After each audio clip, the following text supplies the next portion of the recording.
Greater సిటీలో చలి రోజురోజుకి పెరిగిపోతుంది. చలిగాలులతో కూడిన వాతావరణం ఉండటంతో నగరవాసులు బయటకు రావాలంటే ఇబ్బంది పడుతున్నారు. సిటీ శివారు ప్రాంతాల్లో అత్యల్ప ఉష్ణోగ్రతలు నమోదవుతున్నాయని వాతావరణ శాఖ చెబుతోంది. రాష్ట్ర వ్యాప్తంగా జిల్లాల్లోనూ ఇదే పరిస్థితి నెలకొంది. తగిన జాగ్రత్తలు తీసుకుని ప్రయాణాలు చేయాలంటున్నారు అధికారులు. సిటీలో పెరుగుతున్న చలి తీవ్రతపై మరింత సమాచారం అనిల్ అందిస్తారు. నగర వ్యాప్తంగా చలి తీవ్రత రోజు రోజుకి పెరిగిపోతుంది. ఇటు చలి తీవ్రతతో పాటు చలిగాలితో కూడిన వాతావరణం, పొగమంచుతో కూడిన వాతావరణం ఉండడంతో ప్రజలు బయటికి రావాలంటేనే జంకుతున్నారని చెప్పాలి. అంటే రోజు సమయం అంటే ఉదయం సమయంలో పబ్లిక్ చాలా వరకు కూడా వాకింగ్ చేయడానికి, జాగింగ్ చేయడానికి, రన్నింగ్ చేయడానికి వస్తూ ఉంటారు. కానీ అలాంటి సిచ్యువేషన్ ప్రెజెంట్ అయితే కనిపించని సిచ్యువేషన్ కనిపిస్తుంది. అంటే రోజు కూడా ఈ వాకింగ్ చేయడానికి వచ్చే వాళ్ళు ప్రెజెంట్ ఎక్కడ చూసినా కూడా గణనీయంగా తగ్గుతున్న సిచ్యువేషన్. ఈ చలి తీవ్రత, ఈ చలిగాలితో కూడిన వాతావరణం కావచ్చు, పొగమంచుతో కూడిన వాతావరణం కావచ్చు, ఇవన్నీ ఉండడం తోటి పబ్లిక్ బయటికి రావాలంటేనే ఆలోచిస్తున్నారని చెప్పాలి. ఒకవేళ బయటకు వచ్చినా కూడా స్వెటర్లు ధరించి, అంటే హీట్ ని ప్రొడ్యూస్ చేసే విధంగా బాడీ హీట్ గా ఉండేలాగా స్వెటర్లు ధరించి, మంకీ క్యాప్లు ధరించి, చేతికి గ్లౌజులు ధరించి వస్తున్న సిచ్యువేషన్ అయితే మనకు కనిపిస్తుంది. అయితే రానున్న రోజుల్లో, అంటే రానున్న వారం రోజులు కూడా ఈ కనిష్ట ఉష్ణోగ్రతలు నమోదయ్యే అవకాశం ఉందని చెప్పేసి కూడా ఇప్పటికే వాతావరణ శాఖ అయితే పలు జాగ్రత్తలు, పలు సూచనలు అయితే చేసింది. కొన్ని జిల్లాలకైతే ఎల్లో అలర్ట్, కొన్ని జిల్లాలకైతే ఆరెంజ్ అలర్ట్ కూడా జారీ చేసిన సిచ్యువేషన్. అంటే సింగిల్ డిజిట్ లో నమోదయ్యే అవకాశం ఉంది కాబట్టి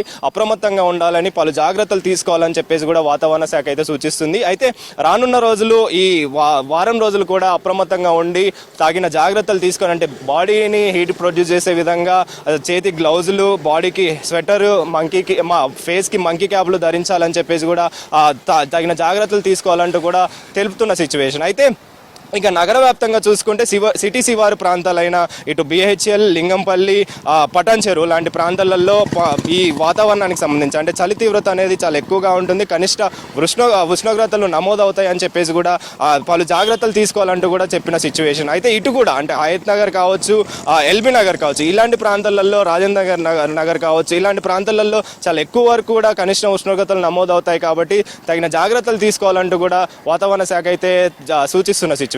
అయితే రానున్న వారం రోజులు కూడా ఇలాంటి సిచ్యువేషన్ కంటిన్యూ అవుతుంది కాబట్టి బయటకు వచ్చే సమయంలో జాగ్రత్తలు పాటించాలని, అంటే బయటకు వస్తే మంకీ క్యాప్లు, స్వెటర్లు, చేతి గ్లౌజులు ధరించి బయటకు వస్తే బాగుంటుందని చెప్పేసి చెప్తున్న సిచ్యువేషన్. ఇక రాష్ట్ర వ్యాప్తంగా చూసుకుంటే ఉత్తర తెలంగాణలో ముఖ్యంగా ఆదిలాబాద్ కావచ్చు, కొమరంభీం, ఆసిఫాబాద్ కావచ్చు, నిజామాబాద్, మెదక్ లాంటి జిల్లాలలో అత్యల్ప ఉష్ణోగ్రతలు అంటే 10 డిగ్రీల కనిష్ట ఉష్ణోగ్రతలు నమోదయ్యే అవకాశం ఉంది కాబట్టి అక్కడ అప్రమత్తంగా ఉండాలంటూ కూడా వాతావరణ శాఖ అయితే పలు జాగ్రత్తలు జారీ చేసింది, పలు సూచనలు జారీ చేసిన సిచ్యువేషన్. అయితే రానున్న వారం రోజులు కూడా ఇలాంటి సిచ్యువేషన్ కంటిన్యూ అవుతుంది కాబట్టి జాగ్రత్తలు పాటించాలని చెప్పేసి కూడా వాతావరణ శాఖ అయితే సూచిస్తుంది. అయితే ఇక ఈ పొగమంచు కారణంగా ఉదయం సమయంలో ఈ దట్టమైన పొగమంచు కారణంగా వాహనదారులు ఇబ్బంది పడే అవకాశం ఉంటుంది, వాళ్ళు ప్రమాదాల బారిన పడే అవకాశం ఉంటుంది. అంటే ఉదయం సమయంలో ప్రయాణాలు పెట్టుకున్న వాళ్ళు ఎదురుగా వచ్చే వాహనాలు కనిపించవు, వాహనాల ముందుగా ఉండే వాహనాలు కూడా కనిపించవు కాబట్టి ప్రమాదాలు జరిగే అవకాశాలు ఉంటాయి. కాబట్టి ఏవైనా అత్యవసర పనులుంటేనే బయటికి వెళ్ళాలంటూ, లేదా 9 దాటిన తర్వాత బయటకు వస్తే బాగుంటుందని చెప్పేసి కూడా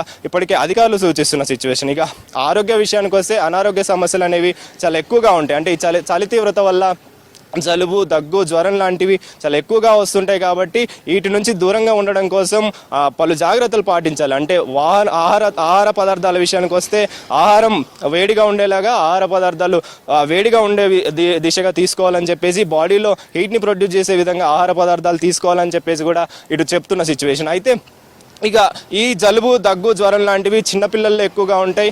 వృద్ధుల విషయంలో కూడా తగిన జాగ్రత్తలు తీసుకోవాలి కాబట్టి వాళ్ళ పట్ల జాగ్రత్తలు పాటించాలని చెప్పేసి కూడా ఇప్పటికే వైద్యులు చెప్తున్న సిచ్యువేషన్. ఇక శ్వాసకోశ ఇబ్బందులు పడేవాళ్ళు కావచ్చు, అంటే గుండె సమస్యతోటి ఇబ్బందులు పడేవారు కావచ్చు, వీళ్ళందరూ కూడా ఈ వైద్య నిపుణులు చెప్తున్న ప్రకారం తగిన జాగ్రత్తలు తీసుకొని బాడీని హీట్ని ప్రొడ్యూస్ చేసే విధంగా హాట్ వాటర్, ఆహార పదార్థాలు తీసుకోవాలని చెప్పేసి కూడా ఇప్పటికే వైద్య నిపుణులు చెప్తున్న సిచ్యువేషన్. అయితే రానున్న రోజులు, వారం రోజులు కూడా అప్రమత్తంగా ఉండాలని చెప్పేసి పలు జిల్లాలకు ఇప్పటికే ఎల్లో అలర్ట్, ఆరెంజ్ అలర్ట్ కూడా జారీ చేసింది కాబట్టి జాగ్రత్తలు పాటించి బయటకు వస్తే స్వెటర్లు, మంకీ క్యాప్లు, చేతి గ్లౌజులు ధరించి బయటికి రావాలంటూ కూడా ఇటు వాతావరణ శాఖ సూచిస్తున్న సిచ్యువేషన్. కెమెరా పర్సన్ సంజయ్తో అనిల్, V6 న్యూస్, హైదరాబాద్.